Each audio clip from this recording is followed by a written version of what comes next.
someone who knew someone in Alaska, and this person in Alaska would fly them to the top of an unsnowboarded-on mountain in a helicopter.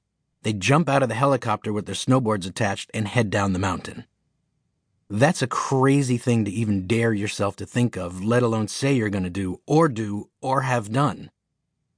The first time we went to Australia was in 1992. To me, Australia was a foreign land. Not only had I never been there, I don't think I'd ever met anyone who was Australian.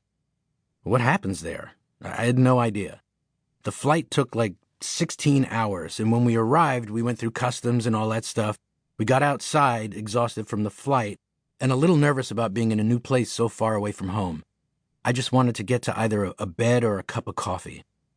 As we left baggage claim and headed out to find a taxi, Yauk tells us that he met someone on the flight, and they had some friends who were all meeting up to go snowboarding somewhere hours and hours of more traveling away. And since our first show wasn't for a couple days, he was going to cut out and hang out with these people for a bit and see us all at sound check before the show.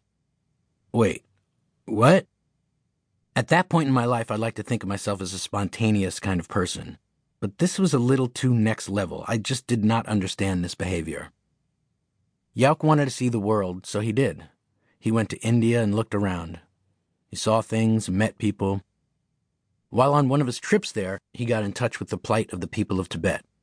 He was so moved by their culture and what they had endured and continued to endure, he came back home and needed, to let people who didn't know. So he put together a big concert. Not just a show, but a fucking massive benefit concert in Golden Gate Park in San Francisco. And that was just the start. He ended up having a bunch of these shows all over the world. Huge concerts in baseball stadiums with huge bands like U2. Yeah, he could get in the door and on the snowboard helicopter in Alaska because he was famous. But not many people can rally so many others to work for free. Especially for some weirdo cause like nonviolence. Passion and compassion. Yauk had him. Yauk, Mike, and I have spent more time with each other than with our own families. Really. When we were kids, all we do is hang out with each other and do stuff. Dumb kid stuff. Like doing nothing all day. And when we got serious about being a band and writing and recording music, we'd meet basically every day, 5 days a week, to work. And on weekends, we just hang out together anyways, because, you gotta eat, right? So add those days up for 35 years, and that's a lot of getting to know someone. So like, when it comes to my friend the rapper Mike D, I know him. Like, basically everything. I know what sounds he makes when he eats. He mumbles to himself and hits the spoon against his teeth. I know the exact and precise time to say something fart-related that will make him spit up his food or drink. Every time. I kind of always know what he's going to say next, and he knows me just the same. He knows I'm always running late. He knows I have terrible BO because I haven't bathed in a while. He knows I've got some long-winded cockamamie story about something stupid and stressed out, like my dog shitted 12 times in the living room and I had to take her to the vet and whatever. Everything.